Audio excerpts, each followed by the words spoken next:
안녕하세요, 구독자 여러분. 오늘은 30년 만에 친딸을 찾아온 한 여성의 이야기를 가져왔습니다.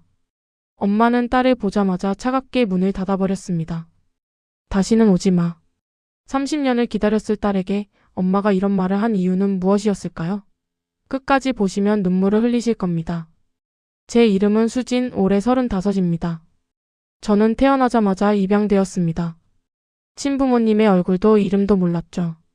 양부모님은 저를 친자식처럼 사랑해 주셨습니다. 하지만 25살 때 양어머니가 돌아가시며 말씀하셨습니다. 수진아, 너의 친엄마를 찾아봐. 그분도 널 그리워하고 계실 거야. 그날부터 저는 친엄마를 찾기 시작했습니다. 10년이 걸렸습니다. 수많은 기관을 찾아다니고 오래된 기록들을 뒤지고 실마리를 하나하나 찾아갔죠. 그리고 마침내 친엄마를 찾았습니다. 친엄마의 이름은 명숙, 62살이셨습니다. 작은 시골 마을에서 혼자 사신다고 했습니다. 저는 떨리는 마음으로 그 마을로 향했습니다. 30년 동안 꿈꿔왔던 순간이었으니까요. 작은 한옥집 앞에 섰습니다. 대문은 낡았지만 정갈했습니다. 저는 벨을 눌렀습니다. 잠시 후 문이 열렸습니다. 그리고 그분이 나타났습니다. 회색 머리, 주름진 얼굴, 하지만 따뜻해 보이는 눈빛. 혹시 김명숙 어머니이신가요? 네, 그런데요. 저는 떨리는 목소리로 말했습니다. 저는 30년 전에 입양 보내신 딸입니다. 수진이요. 순간 엄마의 얼굴이 하얗게 질렸습니다. 엄마는 한 발짝 뒤로 물러섰습니다.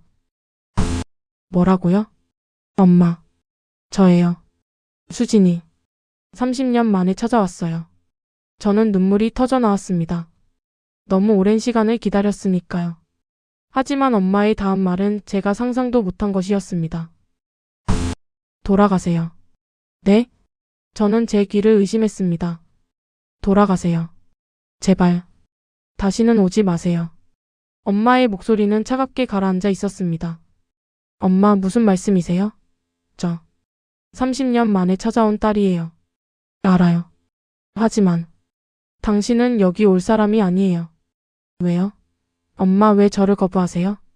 저는 울먹이며 물었습니다. 하지만 엄마는 고개를 돌렸습니다. 그냥 가세요. 그게 당신을 위한 거예요. 엄마. 저는 엄마의 팔을 붙잡으려 했습니다. 하지만 엄마는 제 손을 뿌리쳤습니다. 제발, 부탁이에요. 가주세요. 그리고 엄마는 문을 닫았습니다. 쾅.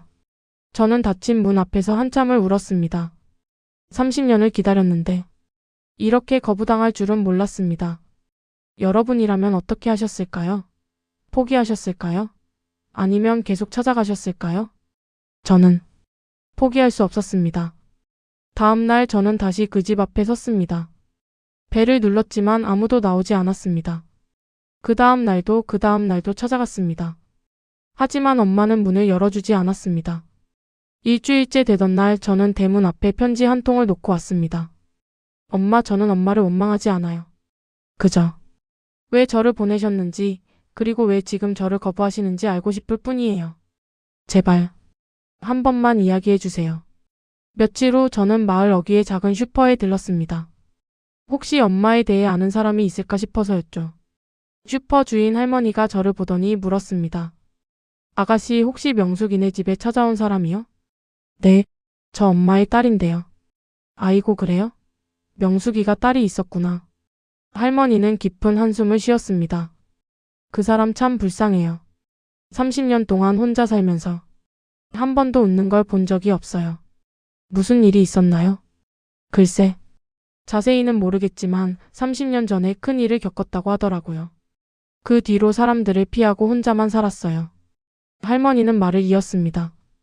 가끔 밤에 우는 소리가 들린대요. 이웃 사람들이 걱정해서 찾아가도 문을 안 열어주고. 참 안타까운 사람이에요. 저는 가슴이 먹먹해졌습니다. 엄마도 많이 아파하고 계셨던 거군요. 2주가 지났습니다. 저는 여전히 마을에 머물고 있었습니다. 작은 민박집에 방을 얻어 지내며 매일 엄마 집 앞을 지나갔습니다. 어느 날 오후 마을 뒷산 입구에서 엄마를 우연히 마주쳤습니다. 엄마는 큰 보따리를 들고 산에서 내려오고 계셨습니다. 나무를 뜯으러 가셨나 봅니다. 엄마. 엄마는 저를 보자 발걸음을 멈췄습니다. 아직도 여기 있었어요? 네. 엄마를 만나기 전엔 못 가요. 엄마는 한숨을 쉬었습니다.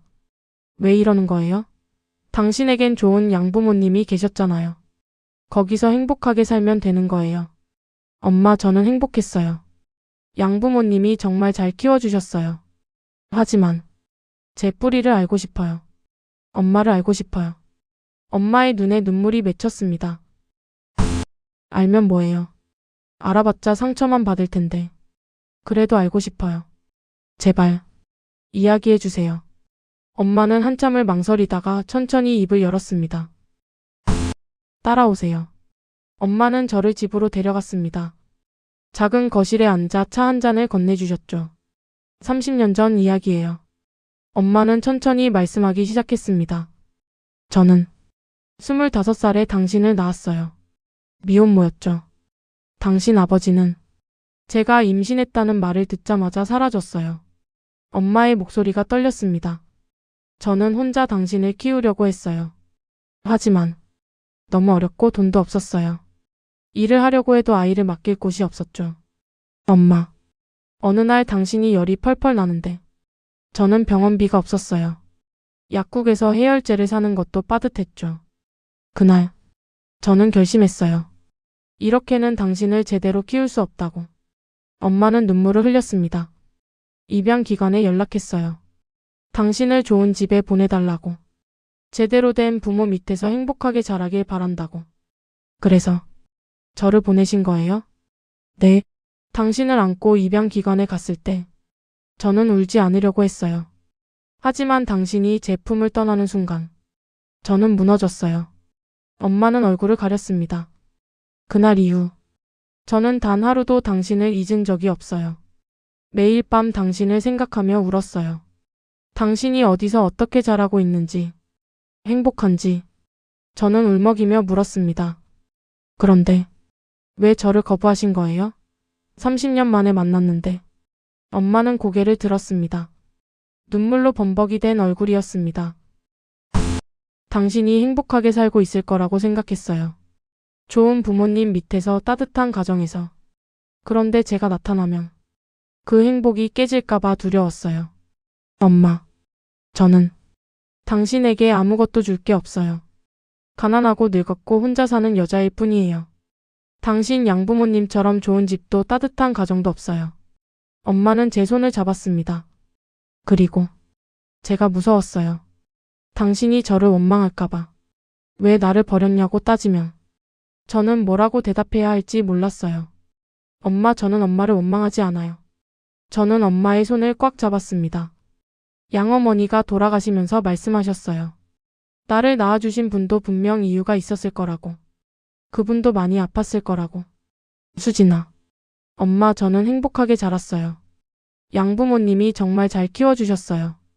그건 엄마가 저를 사랑했기 때문이에요. 제대로 키울 수 없어서 좋은 곳으로 보낸 거잖아요. 엄마는 소리 내어 울었습니다. 미안해. 정말 미안해. 수진아. 저도 엄마를 꽉 안고 울었습니다. 30년 만에 포옹이었습니다. 한참을 울고 나서 엄마는 방 안쪽으로 들어가셨습니다. 그리고 낡은 상자 하나를 들고 나오셨죠. 이거 당신 거예요. 상자 안에는 작은 옷가지들과 사진들이 들어 있었습니다. 당신이 입었던 옷들이에요. 버리지 못했어요. 작은 분홍색 베넷 저고리, 양말, 모자. 모두 엄마의 손때가 묻어 있었습니다. 그리고 사진 한 장. 엄마가 어린 저를 안고 웃고 있는 사진이었습니다. 이 사진, 입양 보내기 전날 찍은 거예요. 마지막으로 남기고 싶었어요. 사진 속 엄마는 웃고 있었지만 눈에는 눈물이 가득했습니다. 30년 동안 이것들을 보며 살았어요. 당신을 그리워하며. 저는 사진을 가슴에 안았습니다. 엄마, 고마워요. 저를 낳아주셔서, 저를 사랑해주셔서. 그날 이후 저는 일주일간 엄마와 함께 지냈습니다. 엄마는 제가 어렸을 때 이야기를 들려주셨습니다. 제가 처음 웃었을 때, 처음 걸음마를 했을 때, 제가 좋아했던 노래. 저는 엄마에게 제 삶을 이야기했습니다. 학교 다닐 때, 대학 갈 때, 취직했을 때. 30년의 공백을 채워가는 시간이었습니다. 마지막 날 엄마가 말씀하셨습니다. 수진아, 가끔 찾아와 줄래? 네, 엄마. 자주 올게요. 저는 엄마를 꽉 안았습니다. 엄마 사랑해요. 나도 사랑한다. 우리 딸. 지금은 6개월이 지났습니다. 저는 한 달에 한 번씩 엄마를 찾아갑니다. 가끔은 주말을 함께 보내기도 하죠. 엄마는 이제 웃으십니다. 마을 사람들도 명숙이가 달라졌다고 말합니다. 지난주에는 엄마를 서울로 모셔왔습니다. 돌아가신 양어머니 산소에 함께 갔죠.